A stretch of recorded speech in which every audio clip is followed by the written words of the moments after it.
সম্প্রতি তুরস্কের রাজধানী আঙ্কারায় ন্যাটো শীর্ষ সম্মেলন শেষে মার্কিন প্রেসিডেন্ট ডোনাল্ড ট্রাম্পের ওয়াশিংটন ফেরার পথে নাটকীয় নিরাপত্তা আতঙ্ক ছড়িয়ে পড়ে।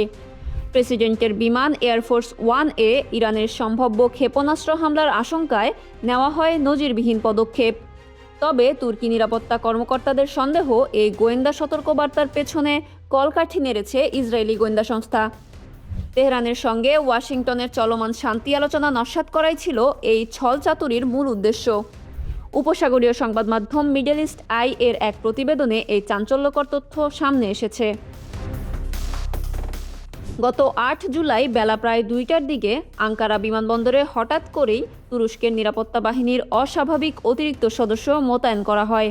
গত ৭ ও ৮ জুলাই ন্যাটো সম্মেলন কেন্দ্রকে কেন্দ্র করে এমনিতেই আঙ্কারা কঠোর নিরাপত্তা বলয়ে ঢাকা ছিল।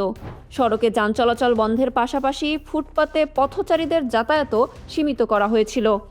সরকারি কর্মচারীদের দেওয়া হয়েছিল ১ সপ্তাহের ছুটি।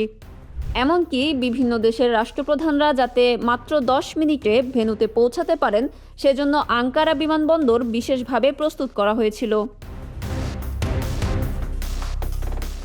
এই কঠোর নিরাপত্তার মধ্যেই মার্কিন কর্মকর্তারা তুর্কি কর্তৃপক্ষকে জানান তারা ইসরায়েলের কাছ থেকে একটি স্পর্শকাতর গোয়েন্দা প্রতিবেদন পেয়েছেন। ওই প্রতিবেদনে দাবি করা হয় আঙ্কারা বিমানবন্দরের কাছে ট্রাম্পের নতুন এয়ারফোর্স ওয়ান লক্ষ্য করে হামলা চালাতে পারে ইরানের একটি গোপন অভিযান পরিচালনাকারী ইউনিট।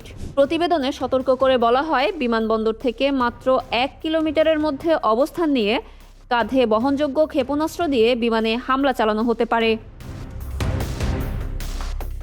আঙ্কারা বিমানবন্দরের রানওয়ে থেকে বেসামরিক স্থাপনাগুলো মাত্র ৫০০ মিটার দূরে অবস্থিত হওয়ায় এই খবর পাওয়ার পর তুর্কি ও মার্কিন সিক্রেট সার্ভিস মারাত্মক উদ্বেগে পড়ে।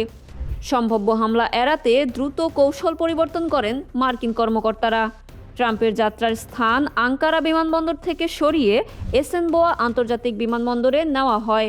সেখানে রানওয়ে থেকে সাধারণ ভবনের দূরত্ব অনেক বেশি।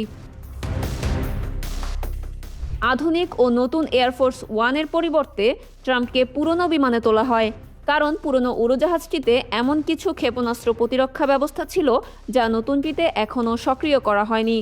মার্কিন প্রশাসন এই হুমকিকে গুরুত্বের সঙ্গে নিলেও তুর্কি গোয়েন্দারা এর পেছনে ইসরায়েলের রাজনৈতিক উদ্দেশ্য দেখছেন। সম্মেলন চলাকালে তুরস্কের প্রেসিডেন্ট রিসেপ তাইয়েপ এরদোয়ানের সঙ্গে বৈঠকে ট্রাম্প স্পষ্ট জানান তিনি ইরানের সঙ্গে যুদ্ধের অবসান চান এবং হরমুজ প্রণালী চালুর বিষয়ে চলমান আলোচনা নিয়ে আশাবাদী। ট্রাম্পের এই অবস্থান ইসরায়েলের প্রধানমন্ত্রী বেনিয়ামিন নেতানিয়াহুর নীতির সম্পূর্ণ বিপরীত। নেতানিয়াহু ইরানের সঙ্গে যুদ্ধ চালিয়ে যাওয়া, দেশটির জ্বালানি অবকাঠামো ধ্বংস করা এবং শীর্ষ নেতাদের হত্যার পক্ষে।